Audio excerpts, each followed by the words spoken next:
La homeostasis, entonces, es un concepto que se refiere al conjunto de fenómenos que tiene el organismo para mantener este medio interno estable, ¿sí? Entonces, va a haber cambios, ya sea internos del organismo o externos, y este medio interno es indispensable que pueda mantenerse estable frente a esos cambios. ¿Cuáles son los sistemas que se encargan de regular este medio interno y esta homeostasis? Son, por un lado, el sistema excretor, el sistema endocrino y el sistema nervioso. ¿A qué nos referimos con sistema excretor? Nos referimos al sistema renal, que elimina orina y todos los desechos que no utiliza el organismo a través de la orina.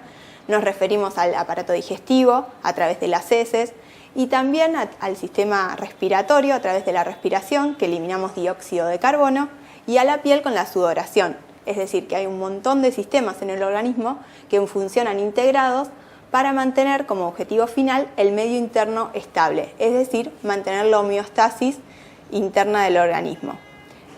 ¿Cuáles son los parámetros que tenemos que mantener estables?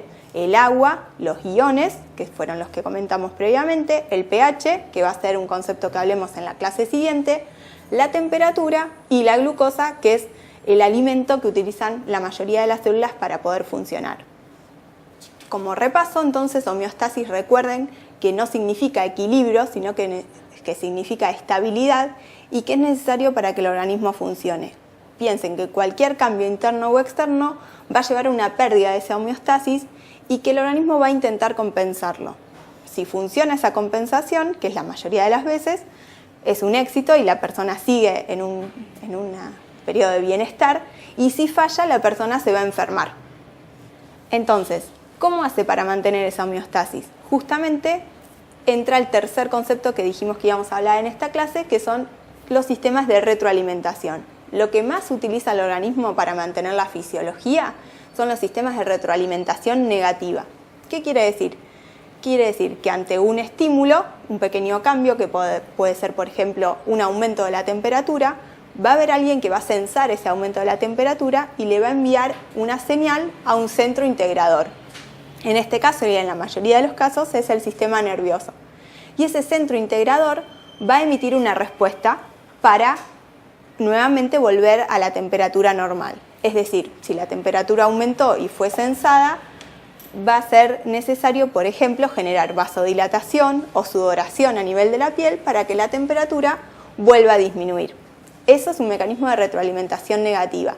Lo mismo ocurre cada vez que la glucosa en sangre aumenta, es decir, la glucemia, que se manda una señal y se libera insulina, que es una hormona que vamos a ver más adelante, y baja la glucosa, entonces todo vuelve a la normalidad, ¿sí? La mayoría de los mecanismos que tiene el organismo son de retroalimentación negativa.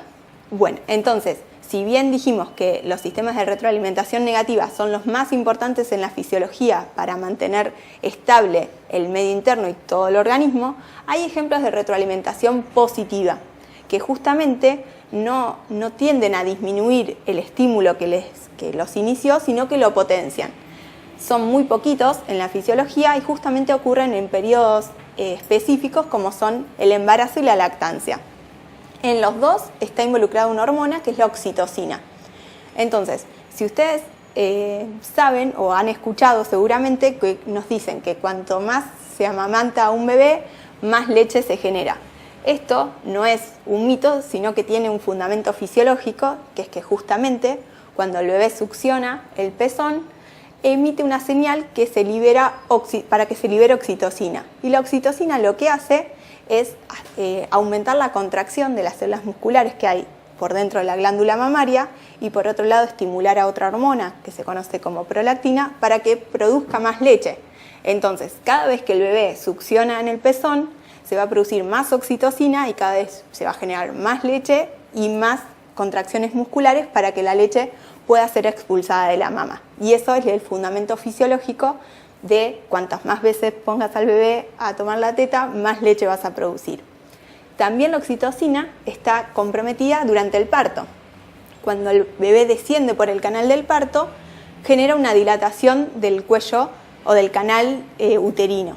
Eso produce nuevamente oxitocina y la oxitocina lo que hace es aumentar las contracciones uterinas. Entonces, en cada contracción uterina, el bebé desciende más Eso estimula más producción de oxitocina, más contracción, y eso es como el parto progresa. Decididamente son fenómenos opuestos a los que vimos cuando hablamos de retroalimentación negativa. Esto, lejos de disminuir el estímulo, lo potencian, y necesito que para cortar con este sistema algo externo que lo frene, si no siempre se va a seguir potenciando. Nuevamente, como para cerrar el tema de retroalimentación y hacer un mini resumen, acuérdense, retroalimentación negativa estabiliza la variable regulada, tiende a volver a un estado inicial al que se inició y es el que predomina en la fisiología, por ejemplo, para controlar presión arterial, temperatura, glucemia, pH, es decir, todos los parámetros. Y retroalimentación positiva son los mínimos ejemplos, por ejemplo, recuerden el caso de la oxitocina, que refuerzan el estímulo en lugar de disminuirlo y tienden a elevar la variable, ¿sí? Siempre para detenerlo necesito algo externo.